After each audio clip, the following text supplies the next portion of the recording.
Reverend Steve, keeping it simple, we're in the proclamation of the three angels in Revelation 14.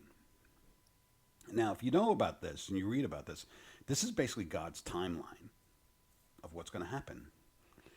And people read by this all the time. They never even really look at it, the proclamation of the three angels. And if you want to do a deep study, and which I might touch on to this after this, these the proclamation of the three angels, match with another piece of scripture, and they match up very well.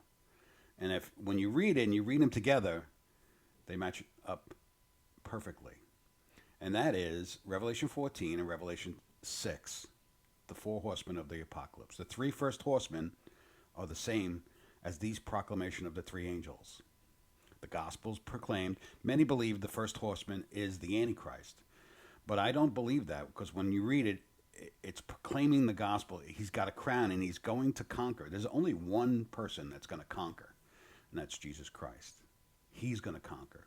He goes out on a horseman. It's really, and if you understand Revelation 6, Jesus breaks the seal. It's him breaking the seal. It's not the Antichrist. It's not this. It's not. It's him doing it.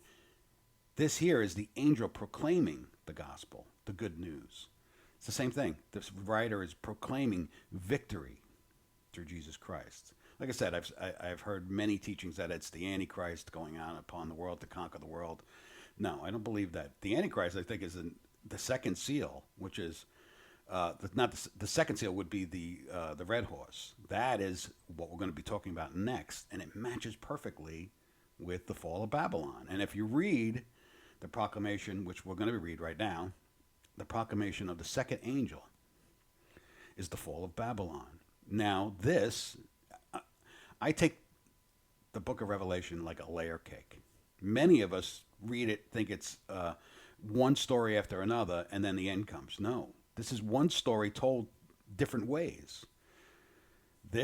Matches with 6, and if this part matches with 6, the second angel, which is the fall of Babylon, matches with Revelation 17 and 18, the fall of Babylon. It described in depth what happens to Babylon.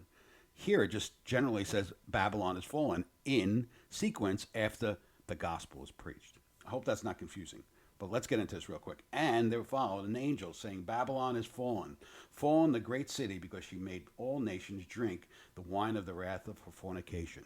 As you know, I'm a believer that believes that the USA, the United States, is Babylon, and she's going to fall before the mark of the beast is implemented, which we're going to talk about next.